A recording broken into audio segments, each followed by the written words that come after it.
અપેક્ષા કરે, વિરોધ બી કરે. એટલે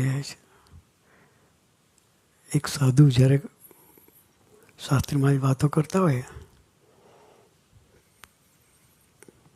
સગડીમાં બેસીને તાપતા હોય ને આ બે બધા બેઠા હોય તો મરચું નાખી જાય. શું નાખી જાય? એટલે ધુમાડો મરચાં થાય એટલે બધા ઉઠી ઉઠીને ભાગે.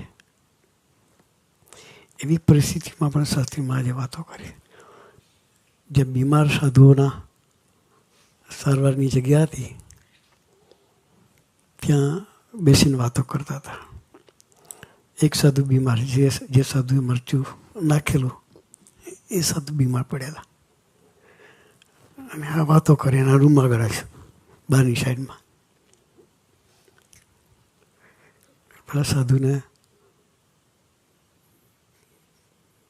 વાત પચે ને એટલે પથ્થરમાં તું બેઠા થવાય નહીં, પરિસ્થિતિ નહોતી બેઠા થાય. એટલે એના એક સેવકને ત્યાં કર્યો કે આ યજ્ઞ પુરુષે વાત કરે છે ને કે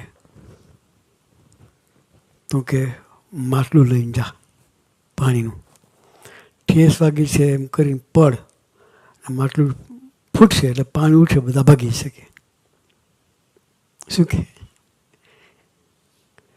પછી પેલા એ ભગવતી હતા એટલે ભગવતી કેમ તો કરે, એટલે ભગવતીના વચને માટલું નીકળ્યો, જાણી પડ્યો, માટલું તૂટ્યું, પાણી ઉડ્યું, બધા વિખરાઈ ગયા.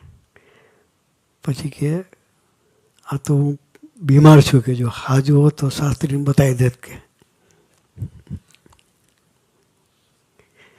એટલા પ્રચંડ વિરોધમાં શાસ્ત્રીમાં આજે ઉપાસનાની વાતો કરી.